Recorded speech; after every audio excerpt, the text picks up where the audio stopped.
Hello दोस्तों, कहानियों का दौर चैनल में आपका स्वागत है। आज की कहानी है ताई, जिसके लेखक हैं विश्वंभर नाथ शर्मा कौशिक जी। तो चलिए कहानी शुरू करते हैं। ताऊ जी, हमें रेलगाड़ी ला दोगे?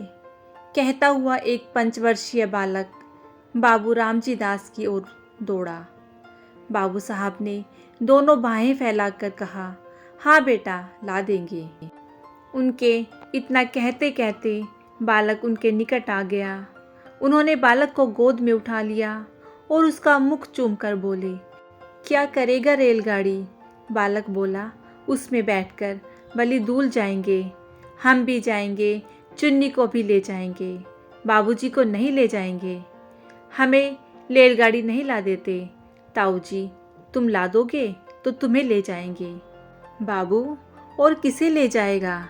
बालक दम भरकर सोचकर बोला, बच, और किसी को नहीं ले जाएंगे। पास ही बाबू रामजी दास की अर्धांगिनी बैठी थी। बाबू साहब ने उसकी ओर इशारा करके कहा, और अपनी ताई को नहीं ले जाएगा? बालक कुछ देर अपनी ताई की ओर देखता रहा। ताई जी उस समय कुछ चिड़ी हुई सी बैठी थी। बालक को उनके मुख का वह भाव अच्छा न लगा, अतः वह बोला, ताई को नहीं ले जाएंगे। ताई जी सुपारी काटती हुई बोली, अपने ताऊ जी को ही ले जा, मेरे ऊपर दया रख। ताई ने यह बात बड़ी रुखाई के साथ कही। बालक ताई के शुष्क व्यवहार को तुरंत ताड़ गया। बाबू साहब ने फिर पूछा, ताई को क्यों नहीं ले जाएगा? बालक, ताई हमें प्यार नहीं करती। बाबू, जो प्यार करे तो ले जाएगा। बालक को इसमें कुछ संदेह था। ताई के भाव देखकर उसे यह आशा नहीं थी कि वह प्यार करेगी। इससे बालक मौन रहा। बाबू ने फिर पूछा, क्यों रे, बोलता नहीं? ताई प्यार करे तो रेल पर बिठाकर ले जाएगा। बालक ने ताऊ जी को प्रश्न करने के लिए केवल सिर हिलाकर स्वीकार कर लिया, परंतु मुख से कुछ नहीं कहा। बाबू साहब उसे अपनी अर्धांगिनी के पास ले जाकर उनसे बोले, लो, इसे प्यार कर लो तो तुम्हें ले जाएगा। परंतु बच्चे की ताई श्रीमती रामेश्वरी को पति की है चुगलबाजी अच्छी न लगी। वह तुनक कर बोली, तुम ही रेल पर बैठकर जाओ, मुझे नहीं जाना है। बाबू साहब ने रामेश्वरी की बात पर ध्यान नहीं दिया। बच्चे को उनकी गोद में बैठाने की चेष्टा करते हुए बोले, प्यार नहीं करोगी तो फिर रेल में नहीं बिठावेगा? क्यों रे मनोहर? मनोहर ने ताऊ की बात का उत्तर नहीं दिया। उधर ताई ने मनोहर को अपनी गोद से ढकेल दिया। मनोहर नीचे गिर पड़ा। शरीर में तो चोट नहीं लगी, पर हृदय में चोट लगी। बालक रो पड़ा। बाबू साहब ने बालक को गोद में उठा लिया, चूम कर पुचकार कर चुप किया और तत्पश्चात उसे कुछ पैसा तथा रेलगाड़ी ला देने का वचन देकर छोड़ दिया। बालक मनोहर भयपूर्ण दृष्टि से अपनी ताई की ओर ताकता हुआ उस स्थान से चला गया। मनोहर के चले जाने पर बाबू रामजी दास रामेश्वरी से बोले, तुम्हारा यह कैसा व्यवहार है? बच्चे को ढकेल दिया। जो उसे चोट लग जाती तो? रामेश्वरी मुंह मटकाकर बोली, लग जाती तो अच्छा होता, क्यों मेरी खोपड़ी पर लादे देते थे? आप ही मेरे ऊपर डालते थे और आप ही अब ऐसी बातें करते हैं। बाबू साहब कूड़ कर बोले, इसी को खोपड़ी पर लादना कहते हैं। रामेश्वरी, और किसे कहते हैं? तुम्हें तो अपने आगे और किसी का दुख सुख सूझता ही नहीं। न जाने कब किसका जी कैसा होता है। तुम्हें उन बातों की कोई परवाह ही नहीं है, अपनी चुहल से काम है। बाबू, बच्चों की प्यारी प्यारी बातें सुनकर तो चाहे जैसा जी हो प्रश्न हो जाता है, मगर तुम्हारा हृदय न जाने किस धातु का बना हुआ है। रामेश्वरी, तुम्हारा हो जाता होगा, और होने को होता है, मगर वैसा बच्चा भी तो हो। पराए धन से भी कहीं घर भरता है। बाबू साहब कुछ देर चुप रहकर बोले, यदि अपना सगा भतीजा भी पराया धन कहा जा सकता है, तो फिर मैं नहीं समझता कि अपना धन किसे कहेंगे। रामेश्वरी कुछ उत्तेजित होकर बोली, बातें बनाना बहुत आसान है। तुम्हारा भतीजा है, तुम चाहे जो समझो, पर मुझे यह बातें अच्छी नहीं लगती। हमारे भाग ही फूटे हैं, नहीं तो यह दिन काहे को देखने पड़ते। तुम्हारा चलन तो दुनिया से निराला है। आदमी संतान के लिए न जाने क्या क्या करते हैं, पूजा पाठ करते हैं, व्रत रखते हैं, पर तुम्हें इन बातों से क्या काम। रात दिन भाई भतीजों में मगन रहते हो। बाबू साहब के मुख पर घृणा का भाव झलक आया। उन्होंने कहा, पूजा पाठ व्रत सब ढकोसला है। जो वस्तु भाग्य में नहीं, वह पूजा पाठ से कभी प्राप्त नहीं हो सकती। मेरा तो यह अटल विश्वास है। श्रीमती जी कुछ कुछ रुआंसे स्वर में बोली, इसी विश्वास ने सब चौपट कर रखा है। ऐसे ही विश्वास पर सब बैठ जाएं तो काम कैसे चले। सब विश्वास पर ही न बैठे रहे। आदमी काहे को किसी बात के लिए चेष्टा करे।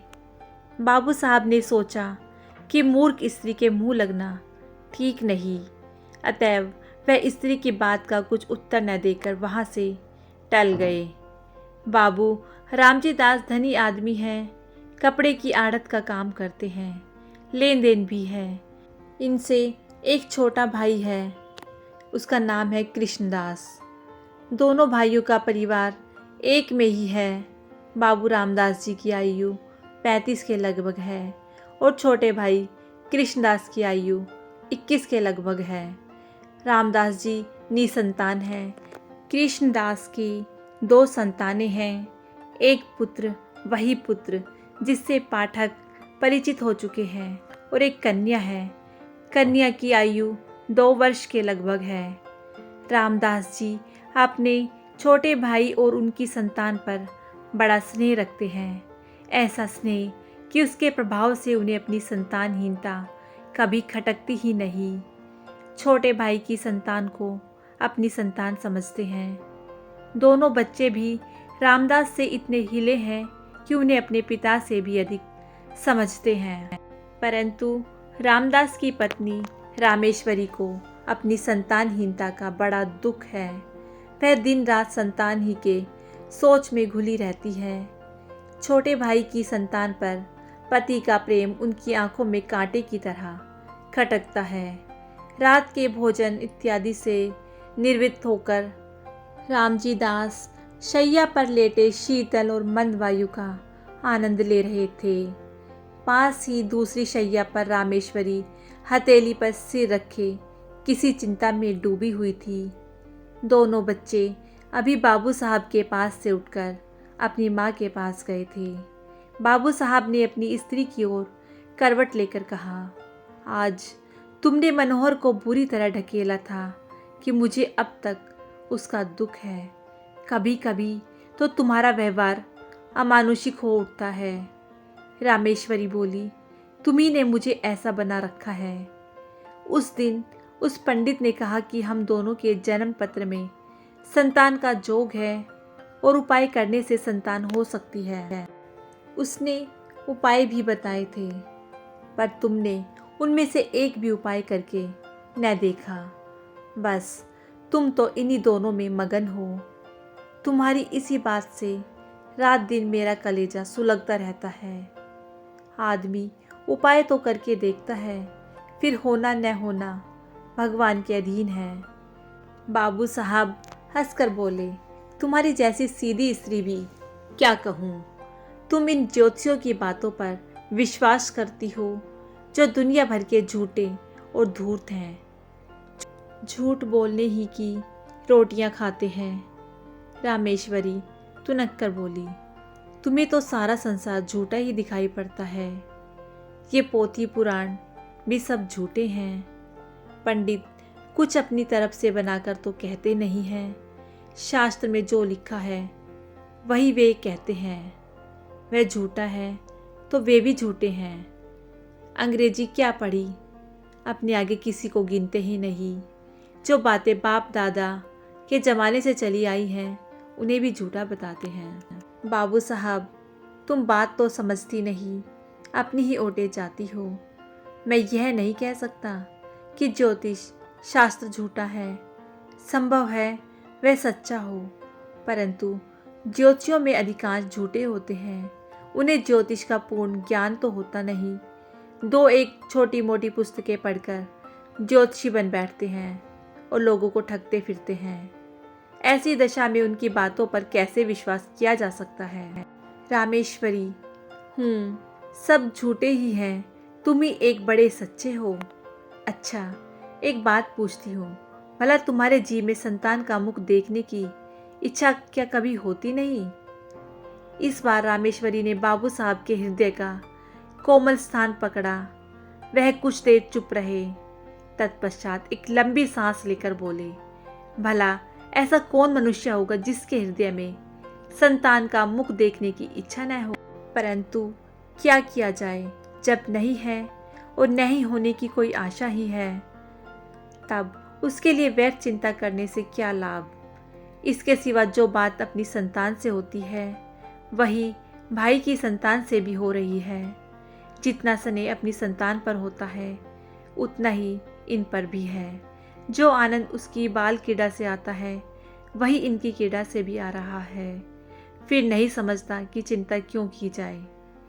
रामेश्वरी कूड़ कर बोली, तुम्हारी समझ को मैं क्या कहूँ, इसी से तो रात दिन जला करती हूँ। भला तो यह बताओ कि तुम्हारे पीछे क्या इन्हीं से तुम्हारा नाम चलेगा?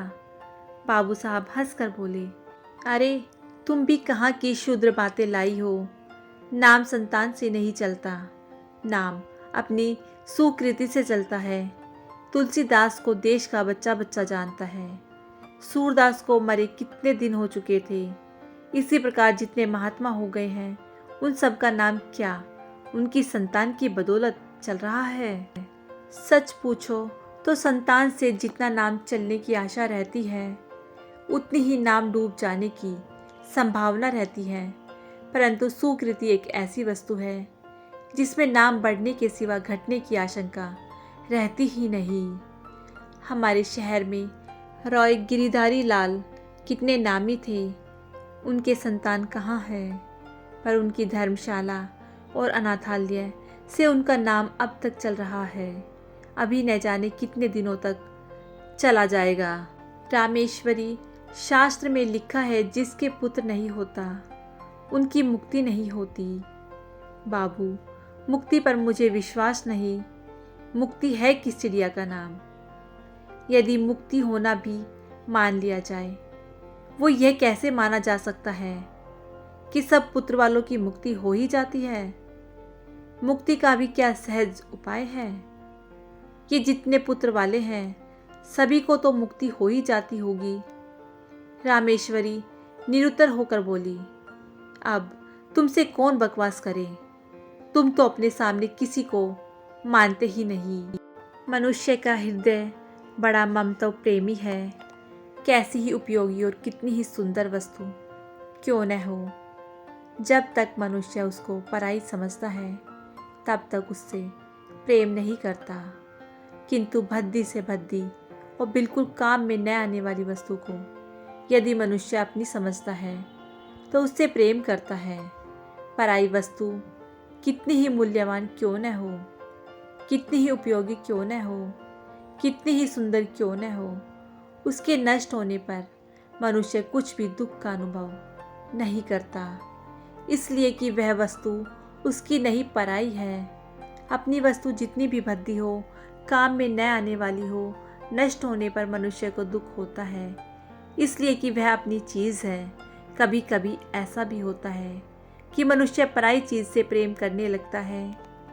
ऐसी दशा में जब तक मनुष्य उस वस्तु को अपना बनाकर नहीं छोड़ता, उसका हृदय में यह विचार नहीं कर लेता कि वह वस्तु मेरी है, तब तक उसे संतोष नहीं होता।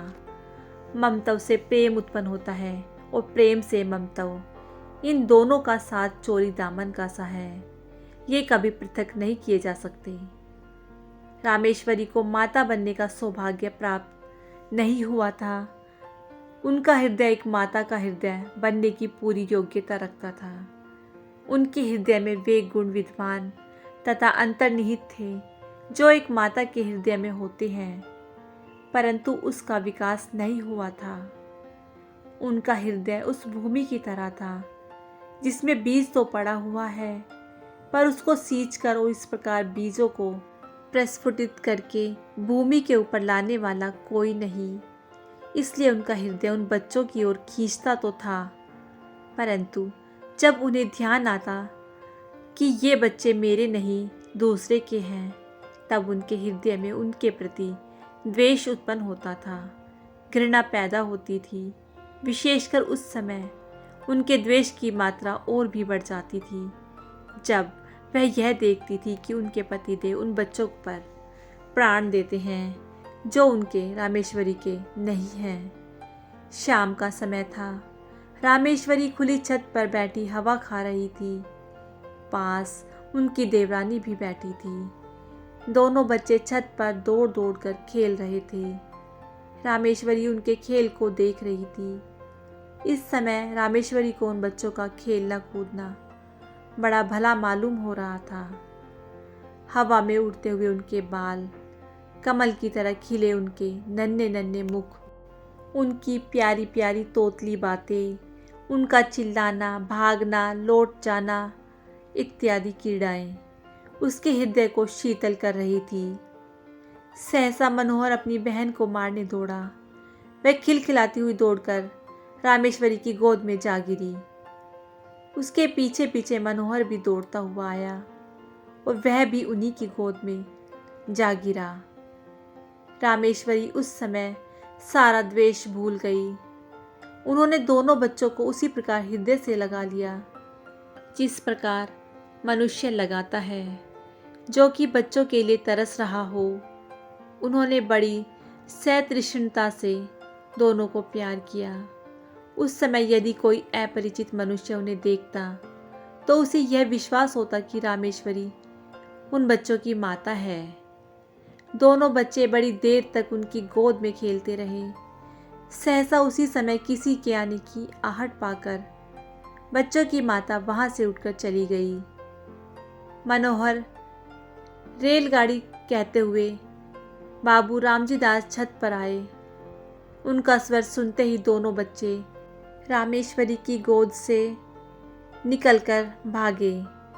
रामजी दास ने पहले दोनों को खूब प्यार किया, फिर बैठकर रेलगाड़ी दिखाने लगे। इधर रामेश्वरी की नींद टूटी।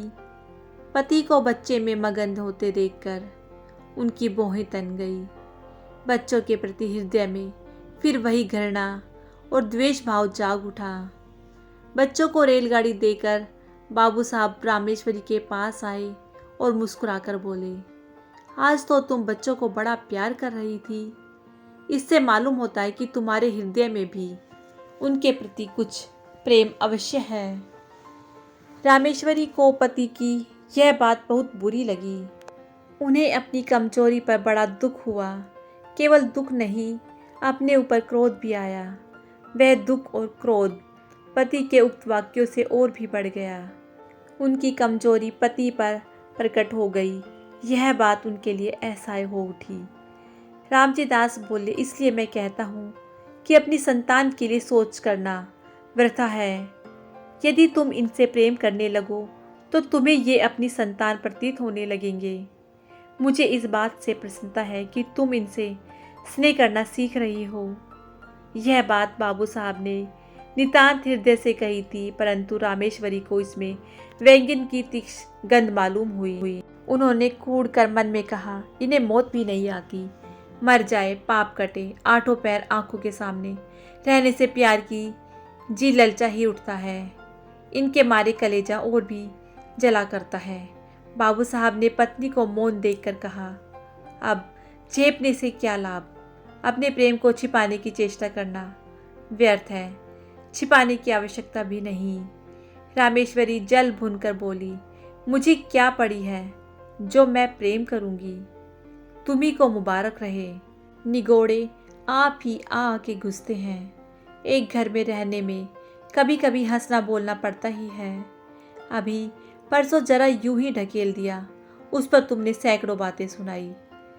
संकट में प्राण है, ना यूं चैन ना वो चैन। बाबू साहब को पत्नी के वाक्य सुनकर बड़ा क्रोध आया। उन्होंने कर्कश स्वर में कहा, न जाने कैसे हृदय की स्त्री है। अभी अच्छी खासी बैठी बच्चों से प्यार कर रही थी, मेरे आते ही गिरगिट की तरह रंग बदलने लगी। अपनी इच्छा से चाहे जो करे, पर मेरे कहने से बलियां उछलती हैं। न जाने मेरी बातों में कौन सा विष घुला रहता है। यदि मेरा कहना ही बुरा मालूम होता तो ना कहा करूँगा, पर इतना याद रखो कि अब कभी इनके विषय में निगोड़े सिगोड़े इत्यादि अपशब्द निकाले तो अच्छा न होगा।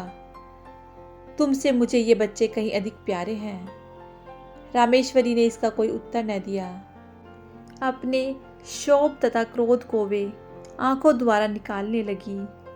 जैसे बाबू रामदास जी का स्नेह दोनों बच्चों पर बढ़ता जाता था, वैसे रामेश्वरी के द्वेष और घृणा की मात्रा भी बढ़ती जाती थी। पराया बच्चों के पीछे पति पत्नी में कहा सुनी हो जाती थी और रामेश्वरी को पति के कटु वचन सुनने पड़ते थे। जब रामेश्वरी ने यह देखा कि बच्चों के कारण ही वह पति की नज़र से गिरती जा रही है, तब उनके हृदय में बड़ा तूफान उठा। उन्होंने यह सोचा, पराए बच्चों के पीछे वह मुझसे प्रेम कम करते जाते हैं, हर समय बुरा भला कहा करते हैं। इनके लिए ये बच्चे ही सब कुछ हैं, मैं कुछ भी नहीं। दुनिया मरती जाती है पर दोनों को मौत नहीं। ये पैदा होते ही क्यों न मर गए, न ये होते न मुझे ये दिन देखने पड़ते। जिस दिन ये मरेंगे उस दिन घी के दिए जलाऊंगी। इन्होंने ही मेरे घर का सत्यानाश कर रखा है। इसी प्रकार कुछ दिन व्यतीत हुए। एक दिन नियमानुसार रामेश्वरी छत पर अकेली बैठी हुई थी। उनके हृदय में अनेक प्रकार के विचार आ रहे थे। विचार और कुछ नहीं, अपनी निज की संतान का भाव, पति का भाई की संतान के प्रति अनुराग इत्यादि। कुछ देर बाद जब उनके विचार स्वयं उन्हीं को कष्टदायक प्रतीत होने लगे, तब वह अपना ध्यान दूसरी ओर लगाने के लिए टहलने लगी। वह टहल ही रही थी कि मनोहर दौड़ता हुआ आया। मनोहर को देखकर उनकी भ्रुकुटी चढ़ गई और वह छत की चार दीवारी पर हाथ रखकर खड़ी हो गई। संध्या का समय था। आकाश में रंग बिरंगी पतंगे उड़ रही थी। मनोहर कुछ देर तक खड़ा पतंगों को देखता और सोचता रहा कि कोई पतंग कटकर उसकी छत पर गिरे, क्या आनंद आवे। देर तक गिरने की आशा करने के बाद दौड़कर रामेश्वरी के पास आया और उनकी टांगों में लिपटकर बोला, ताई हमें पतंग मंगा दो। रामेश्वरी ने झिड़क कर कहा, चल हट, अपने ताऊ से मांग जाकर। मनोहर कुछ अप्रतिभ सा होकर फिर आकाश की ओर ताकने लगा। थोड़ी देर बाद उससे फिर रहा न गया। इस बार उसने बड़े लाड़ में आकर अत्यंत करुण स्वर में कहा, ताई मंगा दो, हम भी उड़ाएंगे। इस बार उसकी भोली प्रार्थना से रामेश्वरी का कलेजा कुछ पसीज गया। वह कुछ देर उसकी ओर स्थिर दृष्टि से देखती रही। फिर उन्होंने एक लंबी सांस लेकर मन ही मन कहा, मेरा पुत्र होता तो आज मुझसे बढ़कर भाग्यवान स्त्री संसार में दूसरी न होती। निगोड़ा मरा कितना सुंदर है और कैसी प्यारी प्यारी बातें करता है। यही जी चाहता है कि उठाकर छाती से लगा ले। यह सोचकर वह उसके सिर पर हाथ फेरने वाली थी कि इतने में उन्हें मौन देखकर बोला, तुम हमें पतंग नहीं मंगवा दोगी तो ताऊ जी से कहकर तुम्हें पिटवाएंगे। यद्यपि बच्चे की इस भोली बात में भी मधुरता थी, तथापि रामेश्वरी का मुख क्रोध के मारे लाल हो गया। वह उसे झिड़क कर बोली, जा कह दे अपने ताऊ जी से, देखे वह मेरा क्या कर लेंगे। मनोहर भयभीत होकर उनके पास से हटाया और फिर सतृष्ण नेत्रों से आकाश में उड़ती हुई पतंगों को देखने लगा। इधर रामेश्वरी ने सोचा, यह सब ताऊजी के दुलार का फल है कि बालशित पर का लड़का मुझे धमकाता है। ईश्वर करे इस दुलार पर बिजली टूटे। उसी समय आकाश से एक पतंग कटकर उसकी छाती की ओर आई और रामेश्वरी के ऊपर से होती हुई छज्जे की ओर गई। छत के चारों ओर चार दीवारी थी जहाँ रामेश्वरी खड़ी हुई थी। केवल वहाँ पर एक द्वार था जिससे छज्जे पर आ जा सकते थे। रामेश्वरी उस द्वार से सटी हुई खड़ी थी। मनोहर ने पतंग को छज्जे पर जाते देखा। पतंग पकड़ने के लिए वह दौड़कर छज्जे की ओर चला। रामेश्वरी खड़ी देखती रही। मनोहर उसके पास से होकर छज्जे पर चला गया और उससे 2 फीट की दूरी पर खड़ा होकर पतंग को देखने लगा। पतंग छज्जे पर से होती हुई नीचे घर के आंगन में जा गिरी। एक पैर छज्जे की मुंडेर पर रखकर मनोहर ने नीचे आंगन में झांका और पतंग को आंगन में गिरते देख वह प्रसन्नता के मारे फूला न समाया। वह नीचे जाने के लिए शीघ्रता से घूमा, परंतु घूमते समय मुंडेर पर से उसका पैर फिसल गया। वह नीचे की ओर चला। नीचे जाते जाते उसके दोनों हाथों में मुंडेर आ गई। वह उसे पकड़कर लटक गया और रामेश्वरी की ओर देखकर चिल्लाया, ताई। रामेश्वरी ने धड़कते हुए हृदय से इस घटना को देखा। उनके मन में आया कि अच्छा है, मरने दो, सदा का पाप कट जाएगा। यही सोचकर वह एक क्षण रुकी। इधर मनोहर के हाथ मुंडेर पर से फिसलने लगे। वह अत्यंत भय तथा करुण नेत्रों से रामेश्वरी की ओर देखकर चिल्लाया, अरे ताई। रामेश्वरी की आंखें मनोहर की आंखों से जा मिली। मनोहर की वह करुण दृष्टि देखकर रामेश्वरी का कलेजा मुंह में आ गया। उन्होंने व्याकुल होकर मनोहर को पकड़ने के लिए अपना हाथ बढ़ाया। उनका हाथ मनोहर के हाथ तक पहुंचा ही कि मनोहर के हाथ से मुंडेर छूट गई। वह नीचे आ गिरा। रामेश्वरी चीख मारकर छज्जे पर गिर पड़ी। रामेश्वरी 1 सप्ताह तक बुखार से बेहोश पड़ी रही। कभी कभी जार से चिल्ला उठती और कहती, देखो देखो, वह गिरा जा रहा है, उसे बचाओ, दौड़ो, मेरे मनोहर को बचा लो। कभी वह कहती, बेटा मनोहर, मैंने तुझे नहीं बचाया। हाँ हाँ, मैं चाहती तो बचा सकती थी, देर कर दी। इसी प्रकार के प्रलाप वह क्या करती। मनोहर की टांग उखड़ गई थी। टांग बिठा दी गई। वह फिर अपनी असली हालत पर आने लगा। 1 सप्ताह बाद रामेश्वरी का ज्वर कम हुआ।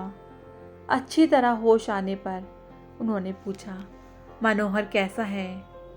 रामजी दास ने उत्तर दिया, अच्छा है। रामेश्वरी, उसे पास लाओ। मनोहर रामेश्वरी के पास लाया गया। रामेश्वरी ने उसे बड़े प्यार से हृदय से लगाया। आंखों से आंसुओं की झड़ी लग गई। हिचकियों से गला रूंध गया। रामेश्वरी कुछ दिनों बाद पूर्ण स्वस्थ हो गई। अब वह मनोहर उसकी बहन चुन्नी से द्वेष नहीं करती और मनोहर तो अब उसका प्राणाधार हो गया। उसके बिना उन्हें एक क्षण भी कल नहीं पड़ती। दोस्तों, कैसी लगी आपको ये कहानी ताई? मुझे कमेंट करके ज़रूर बताइएगा। यदि आपको ये कहानी अच्छी लगी हो तो इस कहानी को लाइक कीजिएगा, शेयर कीजिएगा और मेरे चैनल को सब्सक्राइब करना बिल्कुल ना भूलिएगा। कहानी सुनने के लिए बहुत बहुत धन्यवाद।